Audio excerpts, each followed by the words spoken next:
ఆ రుణం తీసుకోవాల్సిన అవసరం సందర్భం ఇప్పుడు వచ్చింది. రాజకీయాల్లో ఎప్పుడు కూడా స్థిరంగా ఓపికగా నిజాయితీగా నిలబడినప్పుడే నాయకత్వం కనపడుతుంది. సందర్భాన్ని బట్టి మనం మార్చిపోతూ ఉంటే అది నాయకత్వం కాదు. కాబట్టి మిమ్మల్ని అందరినీ నేను కోరుతున్నాను, ప్రత్యేకంగా మన జనసేన పార్టీ నాయకులందరినీ కూడా ఇది ఒక చక్కటి అవకాశం. మనకి ఏ విధంగా ఆలపాటి రాజా గారి నాయకత్వంలో అందరూ కూడా కలిసికట్టుగా పనిచేశారో గత ఎన్నికల్లో, ఆయన గెలుపు కోసం ఈ ఎన్నికల్లో మనందరం కూడా అదే విధంగా కష్టపడాలి.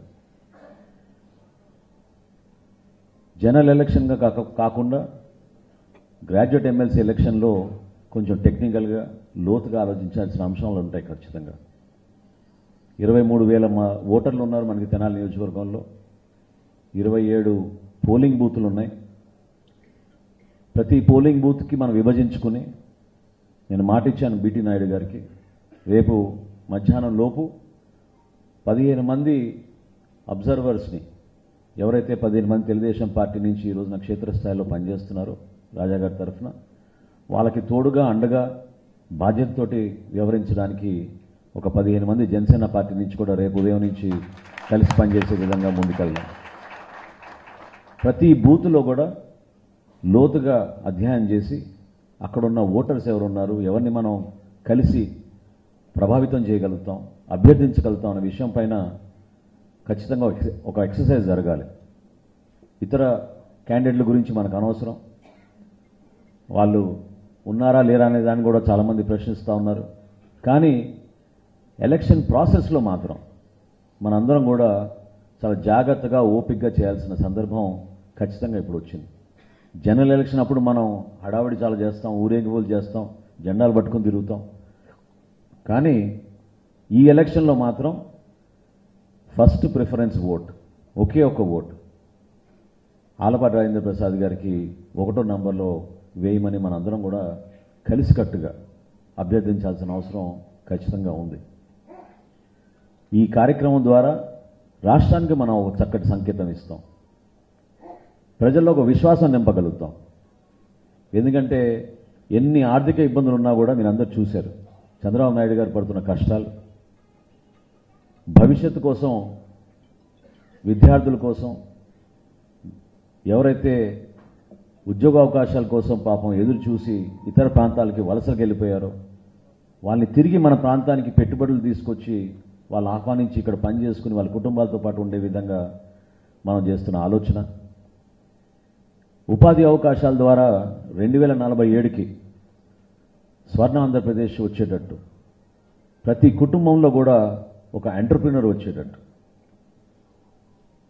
అందులో ఎవరి స్వార్థం లేకుండా అంతిమంగా మన రాష్ట్రం ముందుకెళ్తున్న ఆలోచనతోటి మనం చేస్తున్న కార్యక్రమాలు మీ అందరూ కూడా చూశారు. కష్టకాలంలో కూడా ఇన్ని ఆర్థిక ఇబ్బందుల్లో రోడ్లకు మరమ్మతులు చేశాం, అభివృద్ధి కార్యక్రమాలు చేస్తున్నాం. తెనాల్లో గతంలో ఎప్పుడు కనివిని రీతిలో ఒక ప్రణాళికబద్ధంగా మనం కార్యక్రమాలు చేసుకుంటూ వెళ్తున్నాం. ఈ 8 నెలల్లో దాదాపు 60 కోట్ల రూపాయలు మనం తీసుకొచ్చి అనేక అభివృద్ధి కార్యక్రమాలు చేసుకుంటూ ముందుకెళ్తున్నాం. ఇంకా చేయాల్సిన చాలా ఉంది. మాటిచ్చాం ఎన్నికలప్పుడు, రాజా గారు నేను కూడా కలిసినప్పుడు ప్రతి సందర్భంలో ఇదే అనుకున్నాం, ఏ నియోజకవర్గంలో జరిగిన అభివృద్ధి తెనాల్లో చేసి చూపిస్తాం. దానికోసం మేము అహర్నిశలు కృషి చేస్తాం. కార్యక్రమం ముందుకు తీసుకెళ్ళడానికి మీ అందరి సహకారం అవసరం. ఈ చక్కటి అవకాశాన్ని మీరందరూ కూడా ఏమాత్రం ఎక్కడ కమ్యూనికేషన్ గ్యాప్ లేకుండా కలిసిమెలిసి 3 పార్టీల నుంచి కూడా, ఎందుకంటే భారతీయ జనతా పార్టీ నాయకుల్లో కూడా చాలామంది బయటికి రాకపోవచ్చు, కానీ బలంగా వాళ్ళు ఎలక్షన్ చేయగలుగుతారు, చాలా పకడ్బందీగా చేయగలుగుతారు.